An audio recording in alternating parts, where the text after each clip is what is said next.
Hi everyone, welcome back to my channel. If you are new here, hello, my name is Jasmine. I'm an artist that specializes in realistic drawings of your favorite pop culture characters. Today we're going to go over part 2 of drawing beards. You can check out part 1 right here. I will leave a card here on the video so you can watch part 1 and see all of the base work for the beard. I'm probably not going to make a tutorial for the mouth because the mouth was very difficult to draw and I ended up having to fix it, and I really don't think I should teach about something that is really difficult for me. So I just skipped the tutorial for that part. So there's probably not going to be a tutorial on the mouth. So where we left off with the beard, you probably saw most of the base work down. As you can see, the mustache part above his lip we did not do yet. So I decided to work very, very slowly when I was working on this. So this footage is better than the previous footage you guys have been seeing because I'm using the 50mm lens, which is a great lens. You don't have to really do a lot of fixing on the color. So this is pretty accurate to real life. And that way you can see all of the details, like all of the individual hairs, pretty much all the individual hairs. Now I alternate a lot between the sepia, the dark flesh, black, and then the brown ochre as well as the burnt ochre. So the brown ochre and the burnt ochre, one is a little bit more like goldenrod and the other one is more of an orangey yellow. I will build up the color. Basically I will do the dark color first, etch away, do the lighter color. If the lighter color is a little bit too light, I will go over that with one of the brown pencils, and then sometimes I'll go over that with black again. I'll do the hair in a little bit of a different direction so you can see that there's different layers of hair on here so it doesn't look like it's flat. I used black as I got closer and closer to where the actual skin is so you can see more of the individual hairs, and then I did use the sepia for that as well, and I just kept going in drawing hairs in different directions so it looks like his beard is actually kind of scraggly a little bit, but it doesn't look like it's super neat and groomed, so it has a little bit of dimension to it. And then there are some hairs where I use the X-Acto knife to etch away, and then I'll use one of the white colors or like a beige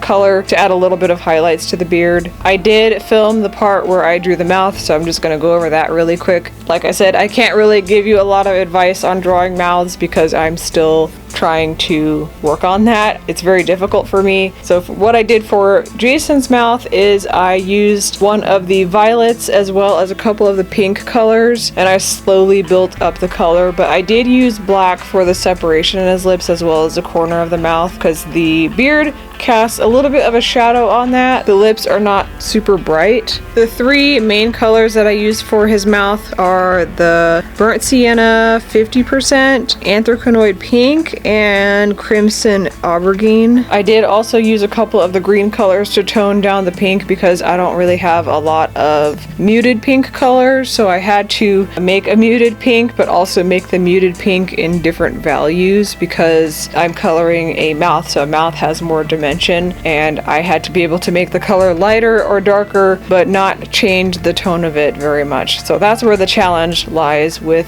drawing a mouth. I did end up changing it after this because once I actually shot pictures of the drawing like facing forward instead of at an angle, I did realize that it was not symmetrical, so I had to go back and fix that. So that wasn't fun, but it was very necessary. So basically the top mustache part where the upper lip is, I colored the skin right there a little bit bright in the center because there is light hitting that, and then on the outside where the cupid's bow is, I made that a little bit darker because the facial hair does cast a little bit of a shadow on it. Another thing about drawing mouths that's very challenging for me is the part under where the lip is. So the part where you're actually blending in the lips with the rest of the skin like on the face. So I find that to be a little bit challenging, and the most important thing to remember when you're working on this area is to work very, very slowly so that you're not like rushing and missing details, or it's gonna look like it's just the mouth is just stuck on the face like a sticker. That can really change the tone and the appearance of the entire drawing. That can keep it from looking realistic.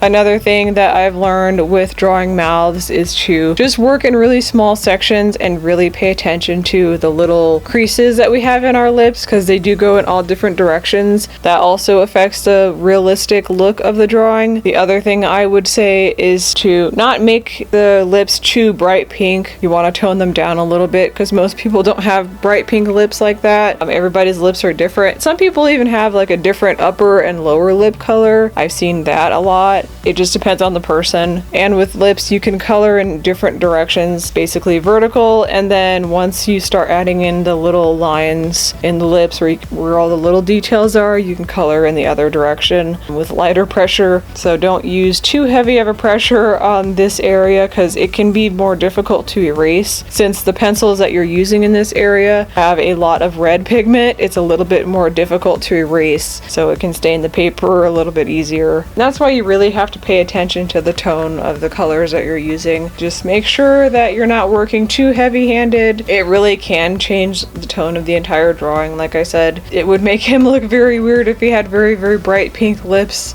and it wouldn't match the reference because the reference doesn't look like that. Always make sure that your eraser is clean. Usually I'll use like the newsprint or the tracing paper to clean off my electric eraser. That way, in between sessions of erasing, I'm not going to, ruin the lighter pigment. When you're erasing very dark areas, you want to make sure that you're cleaning the eraser properly before you move on to a lighter area like the mouth or the eyes, for example, because you do not want that pigment smearing. It's very difficult to color white or a light color over that when that happens because it can stain the paper. I usually like to change the X-Acto knife blade between each drawing for this drawing because I've used it so much already. By the time I moved onto the hair on his head, I had to change the blade again. That doesn't usually happen. This one requires a little bit more labor, so I find myself sharpening my pencils a lot more frequently, and like I said, replacing the X-Acto knife blade before I'm even done with the drawing. That doesn't usually happen. And that's all I have for you guys today. Next time we will move on to the hair on his head and the background, so I'll get to recording those right after I finish this video. If you like this video, please make sure you give it a thumbs up and subscribe. I do try to make 1 to 2 videos every week, and I upload a lot of shorts of my drawing process. If you are interested in that, feel free to check out my website, jasminebakerart.com, where I sell prints of my drawings, and you can check out all the other pop culture stuff that I've drawn over the years. Thank you so much for being here, and enjoy the rest of your day.